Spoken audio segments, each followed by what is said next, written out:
আপনি মোবাইলে যখন একটা ছবি বানান, মজা করে কাউকে এআই দিয়ে ফ্যান্টাসি দুনিয়ার কোনো কিছু দেখান, তখন কি বুঝতে পারেন এর জন্য অন্য প্রান্তে কতটুকু শক্তি খরচ হচ্ছে?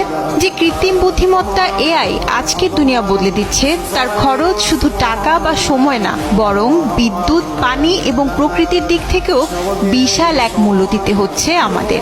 সমস্যা হলো আমরা অনেকেই জানি না, বুঝিও না যে এই চমকপ্রদ প্রযুক্তি পৃথিবীর পিঠে কতটা ভার ফেলে দিচ্ছে। ধরুন আপনি টিকটকে একটা এআই ফিল্টার চালালেন, মজা করেই করলেন, কিন্তু সেই ফিল্টার চালাতে ভিডিও গেল 1000 মাইল দূরের সার্ভারে। সেখানে এআই প্রক্রিয়া চালিয়ে রিটার্ন হলো নতুন ভার্সন। এই কয়েক সেকেন্ডের মজা নিতে গিয়ে আপনি জানতেও পারলেন না সেই সার্ভারে হয়তো কয়েক লিটার পানি বাষ্পে পরিণত হয়ে উবে গেছে। যখন একটা এআই ছবি বানানো হয়, সেটা হয়তো এক ক্লিকে শেষ, কিন্তু সেই ক্লিকের পেছনে কাজ করে হাজার হাজার কিলোমিটার দূরের বিশাল ডেটা সেন্টার, যেখানে প্রতি সেকেন্ডে গুনগুন করে চলে হাজার হাজার প্রসেসর, যাদের কাজ আপনার কমান্ড বুঝে বিশাল এই পরিকল্পনার জগৎ সৃষ্টি করা। এই বিশাল কম্পিউটিং প্রসেস চালাতে লাগে গিগাওয়াটের পর গিগাওয়াট বিদ্যুৎ, আর সেই বিদ্যুৎ উৎপাদন আর সার্ভার ঠান্ডা রাখতে লাগে প্রচুর পানি।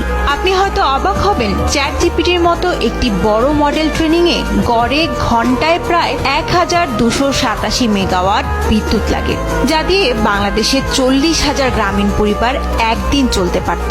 আর গুগলের ডেটা সেন্টারগুলো দিনে প্রায় 21 লাখ লিটার পানি ব্যবহার করে কুলিং এর জন্য।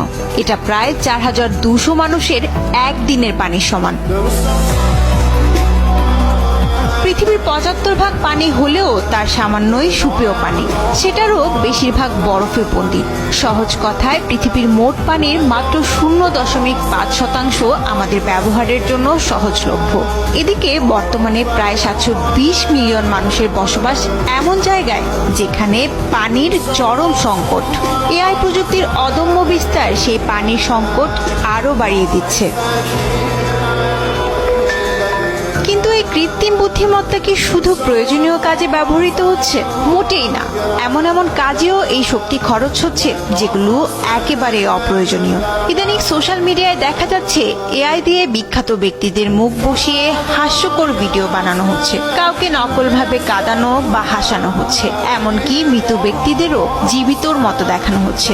কেউ কেউ আবার প্রতিদিন মিড জার্নি বা ডেল-ই ব্যবহার করে শুধু মজার জন্য 50 থেকে 60টা ছবি বানিয়ে ফেলছেন। কখনো ক্যাট সামুরাই, কখনো ডিজিটাল ঈদ জামা বানিয়ে সোশ্যাল মিডিয়ায় পোস্ট করছেন। বিজ্ঞানীদের শঙ্কা, এই গতিতে চললে 2030-এর মধ্যে এআই হতে পারে পৃথিবীর অন্যতম বড় কার্বন ও পানি নিষ্কাশনকারী প্রযুক্তি। এআই ব্যবহারে পানির ব্যবহার 2027 সালের মধ্যে বছরে 6.6 বিলিয়ন ঘনমিটার ছাড়িয়ে যেতে পারে, যেটা ডেনমার্কের মতো একটি দেশের বার্ষিক পানি ব্যবহারেরও 4 থেকে 6 গুণ বেশি। তাহলে কি আমাদের পুরোপুরি এআই বাদ দিতে হবে? না, একেবারেই না, বরং প্রয়োজন বুদ্ধিমত্তার সঙ্গে এর ব্যবহার করা। বিশ্বের বড় বড় টেক কোম্পানি যেমন hugging face, open AI, Google বা মাইক্রোসফট এখন গ্রিন এআই নিয়ে কাজ করছে, যার মূল লক্ষ্য পরিবেশ বান্ধব এআই মডেল তৈরি, সৌরবিদ্যুৎ ব্যবহার এবং স্বচ্ছ পানি ব্যবস্থাপনা। কিছু কোম্পানি পুরোপুরি সৌরবিদ্যুৎ বা বাতাস চালিত টারবাইনের মাধ্যমে তাদের সার্ভার চালানোর দিকে যাচ্ছে। আরেকটা বড় দিক হলো, কি কাজে আমরা এআই ব্যবহার করছি তা নিজেকে জিজ্ঞেস করা। দরকার কি প্রতিদিন 20 বার মজা করে কুকুরের ছবি বানানোর, বা প্রয়োজন নেই চ্যাটবটের সঙ্গে প্রেমের অভিনয় করার? বরং যেসব কাজে সমাজ, শিক্ষা বা পরিবেশের উপকার হতে পারে সেসব দিকে মনোযোগ দেওয়া উচিত।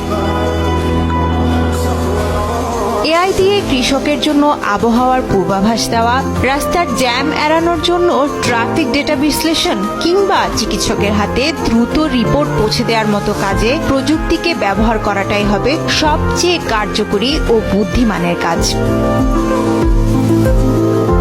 প্রযুক্তি আমাদের বন্ধু, তবে সে যেন পরিবেশের শত্রুতে পরিণত না হয়। তাই একটু দায়িত্ব নিয়ে, একটু বুদ্ধি দিয়ে ব্যবহার করলেই এআই হতে পারে আমাদের ভবিষ্যতের দিশারি, না ধ্বংসের বাহক।